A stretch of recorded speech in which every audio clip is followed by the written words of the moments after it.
আরাফাত দিনের রোজার অনেক ফজিলত রয়েছেন। আল্লাহ রাসূল আলাইহিস সালাতু ওয়াস সালাম ইরশাদ ফরমাচ্ছেন, আন আবি কাতাদা রাদিয়াল্লাহু তাআলা আনহা, হযরত আবু কাতাদা থেকে এই হাদিসটা বর্ণিত।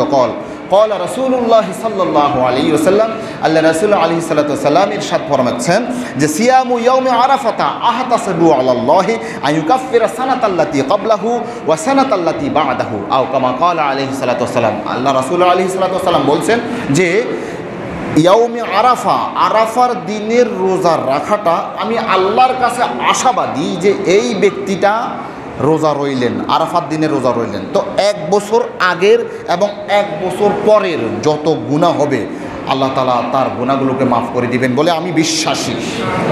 কে বলেছেন? আমাদের রাসূল বলেছেন। তাহলে এই রোজাটা অনেক উপকারী না? অনেক দামি। ইসলামের পূর্ণতা এবং নিয়ামতের পূর্ণতার দিন হচ্ছে এই আরাফার দিন।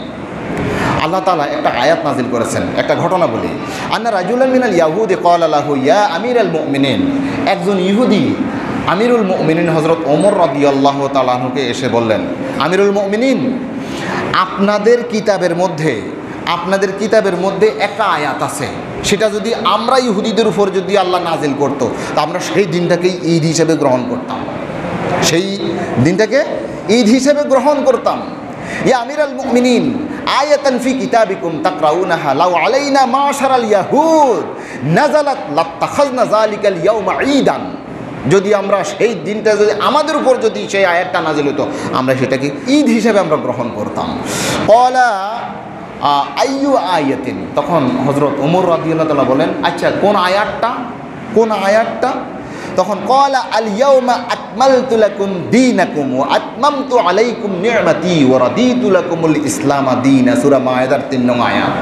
যে এই আয়াতটা মানে যে আয়াতের মধ্যে আল্লাহ রাব্বুল আলামিন বলছেন আল ইয়াউমা আকমালতু লাকুম দীনাকুম, আজকের এই দিনে আমি তোমাদের জন্য তোমাদের দিনকে পূর্ণতা দান করলাম। হ্যাঁ, আছে না?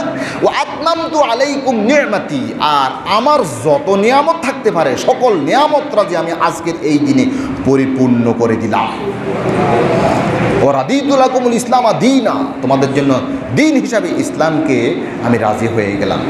এই আয়াতটা যদি আমাদের উপর নাজিল হতো আমরা এই দিবসকে ঈদ হিসাবে গ্রহণ করতাম। তো এই কথাটা শোনার পরে ক্বালা উমারু ক্বাদ আরাফনা যালিকা, শোনো তুমি যেটা বলছো এটা আমরা জানি, আল ইয়াউমা ওয়াল মাকান আল্লাযী নাযালাত ফীহি, কোন দিন, কোন সময়, কোন মুহূর্তে এই আয়াতটা নাজিল হয়েছে এটা আমরা জানি। আলা নবী সাল্লাল্লাহু আলাইহি সাল্লাম, নবী করিম সাল্লাল্লাহু আলাইহি সাল্লামের উপর নাজিল হয়েছে। নবী করিম সাল্লাল্লাহু আলাইহি সাল্লামের উপর নাজিল হয়েছে কোন সময়ে, কোন টাইমে এটা আমরা জানি। ওয়া হুয়া কায়িমুন বিআরাফাতা ইয়াউমা জুমআতিন, তিনি তখন আরাফার ময়দানে 1.25 লক্ষ সাহাবায়ে কেরামের সামনে ভাষণ দিচ্ছিলেন। এই টাইমে আল্লাহ তাআলা এই আয়াতটা নাজিল করেছে। এটা তো আমরা জানি, এটা জুমার দিন ছিল, এটা আমরা জানি, কিন্তু তোমরা বলছো এটাকে ঈদ হিসেবে গ্রহণ করবা।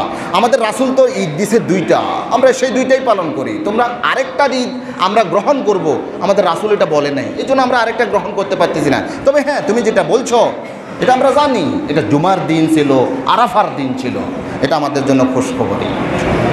সম্মানিত আমার দিনী ভাইরা, তাহলে আরাফার দিনের কত ফজিলত, এই দিনের মধ্যে আল্লাহ তাআলা ইসলামকে পরিপূর্ণতা দান করেছেন, ঠিক না?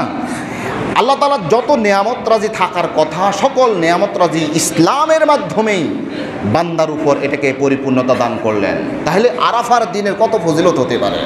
আরাফার দিন হচ্ছে এমন দিন যখন আল্লাহ তাআলা গুনাহ মাফ এবং জাহান্নাম থেকে মুক্তি দান করেন। এই আরাফার দিনে মা মিন ইয়াউমিন আকসারা মিন আন ইউতিকাল্লাহু ফীহি আবদান মিনান নার মিন ইয়াউমি আরাফাতা, আল্লাহ তাআলা আরাফার দিনের চাইতে অন্য কোনো দিনে এত বেশি সংখ্যক বান্দাকে গুনাহ মাফ করেন না।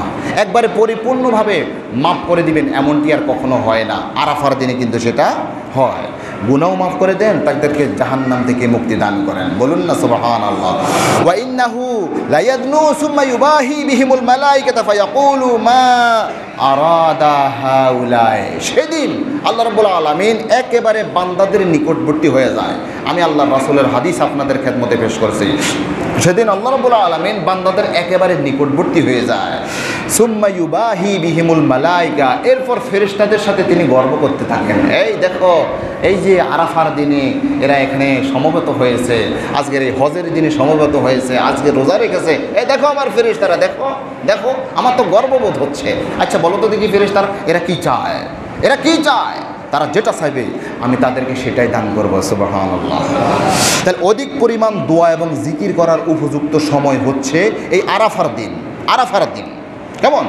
আল্লাহ রাসূল আলাইহিস সালাতু ওয়াস সালাম আরেকটা হাদিসের মধ্যে বলছেন, ক্বালা আলাইহিস সালাতু ওয়াস সালাম খায়রুদ দুআয়ে দুআ ইয়াউমি আরাফাতা, আরাফার দিনের যেই দোয়াটা, এই দোয়া হচ্ছে সর্বোত্তম দোয়া, সর্বোত্তম দোয়া, সর্বশ্রেষ্ঠ দোয়া।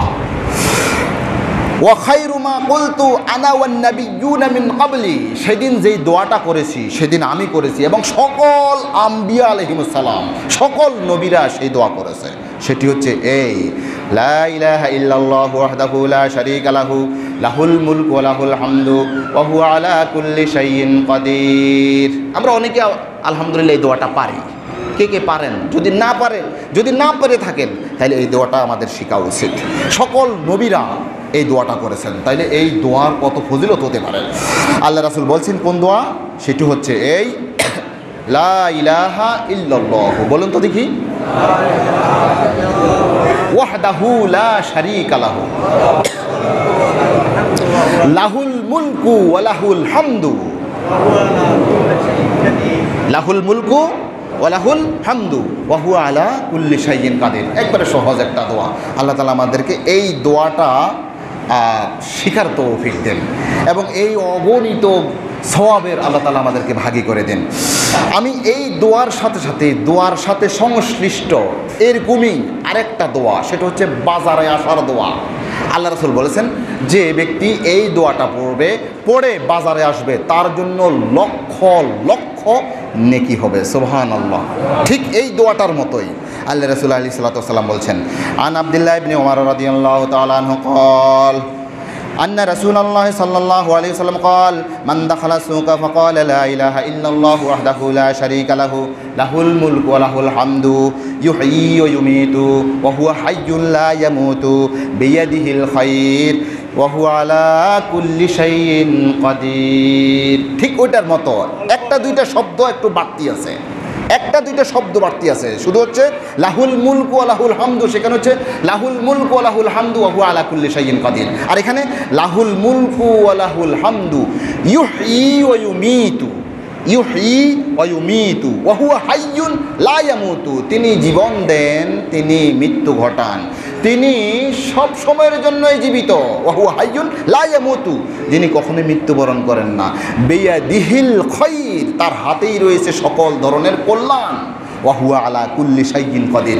এই দোয়াটা যে পড়বে আল্লাহর রাসূলের জবান থেকে আপনি এটার খুশখবরি শোনেন।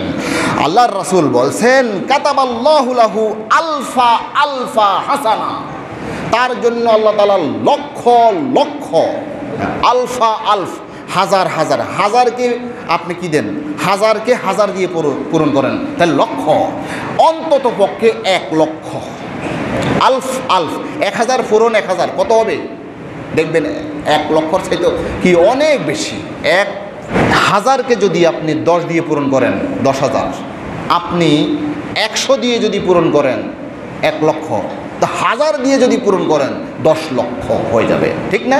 অর্থাৎ আল্লাহ রাসূল বুঝাতে এসেছেন অগণিত অসংখ্য নেকি তার হয়ে যাবে। তাহলে আলফা আলফ, কাতাবাল্লাহু লাহু আলফা আলফা হাসানাত ওয়া মাহা আনহু আলফা আলফা সাইয়্যাত, তার জন্য লক্ষ লক্ষ, হাজার হাজার মানে লক্ষ, অগণিত অসংখ্য গুনাহ আল্লাহ রাব্বুল আলামিন মুছে দিবেন।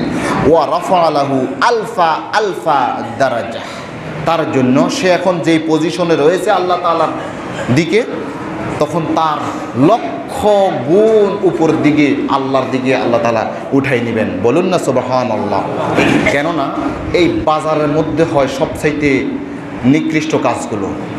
কি বাজার মধ্যে নিকৃষ্ট কাজগুলো বাজার মধ্যে হয়, আর সর্ব উৎকৃষ্ট কাজগুলো মসজিদের মধ্যে হয়, ঠিক না? একজন ব্যক্তি মসজিদের মধ্যে আসবে, সে যেমন নাকি পানির মধ্যে মাছ যেমন একবারে শান্ত প্রশান্ত অবস্থার মধ্যে থাকে, একজন মুমিন ব্যক্তি মসজিদের মধ্যে এসে এভাবে শান্ত প্রশান্ত থাকে। যাওয়ার জন্য ছটফট করে না।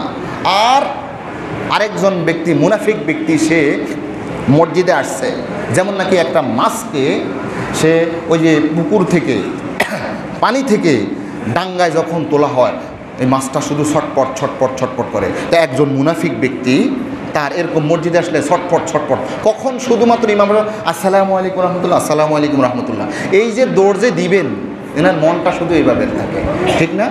আল্লাহ রাসূল আলাইহিস সালাতু ওয়াস সালাম বলছেন, আহাব্বুল বিলাদি ইলাল্লাহি মাসাজিদুহা, সারা পৃথিবীর মধ্যে যত জায়গা আছে সবচাইতে প্রিয় জায়গা আল্লাহর নিকট সেটি হচ্ছে মাসাজিদুহা, মসজিদগুলো। ওয়া আবগাজুল বিলাদি ইলাল্লাহি আসওয়াকুহা, সারা পৃথিবীর মধ্যে যত নিকৃষ্ট জায়গা আছে সবচাইতে নিকৃষ্ট জায়গা হচ্ছে বাজার। সেই বাজারের মধ্যে আপনি প্রবেশ করবেন, প্রবেশ করার পূর্বেই আপনি এই দোয়াটা পড়বেন, লা ইলাহা ইল্লাল্লাহু ওয়াহদাহু লা শারীকা লাহু লাহুল মুলকু ওয়া লাহুল হামদু ইউহয়ী ওয়া ইউমীতু ওয়া হুয়া হাইয়্যুন লা ইয়ামুতু বিয়াদিহিল খায়র ওয়া হুয়া আলা কুল্লি শাইইন কাদির। সেখানে তো গুনাহ তো হবেই না, বরং আপনার হাজার হাজার লক্ষ লক্ষ নেকি হবে, লক্ষ লক্ষ গুনাহ মাফ হবে, লক্ষ লক্ষ মর্যাদা আল্লাহ রাব্বুল আলামিন বাড়িয়ে দিবেন। বলুন না আলহামদুলিল্লাহ।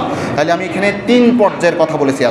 আজকে কোরবানি সম্পর্কে কথা বলেছি, 2 নম্বরে কথা বলেছি আমি তাকবীরে তাশরিক নিয়ে, 3 নম্বরে কথা বলেছি কোন বিষয় নিয়ে বলেন তো দেখি? 3 নম্বর যে পয়েন্টে আমি আলোচনা করেছি সেটা কি? আরাফার দিনের রোজা। প্রশ্ন হচ্ছে এই, হুজুর আরাফার দিনের রোজা তো আমরা কি সৌদি আরবেরটা সেই হিসেবে রাখবো নাকি বাংলাদেশের সেই হিসাবে রাখবো? আমার মতে হচ্ছে এই, কেউ যদি দোনোদিন যদি রোজা রাখতে পারেন, মানে 8 এবং 9 আমাদের বাংলাদেশের সিস্টেম অনুযায়ী যদি রাখেন, 2 দিন রোজা রাখেন, তাহলে আল্লাহ রাসূল আলাইহিস সালাতু ওয়াস সালাম বলছেন যে এই জিলহজের প্রথম 10 দিনের মধ্যে যে যত বেশি রোজা রাখতে পারো এটা কি সওয়াব অনেক বেশি। সুতরাং আমরা 8 তারিখ এবং 9 তারিখ যদি রোজা রাখতে পারি তাহলে আরাফাতটাও হইলো আর এমনি একটা রোজার সওয়াবও হইলো। আর এমনি সাধারণত আসলে আমরা যে তাকবীরে তাশরিক যেটা বলি সেটা কিন্তু 8 তারিখ থেকে বলি না, বলি কিন্তু 9 তারিখ থেকে।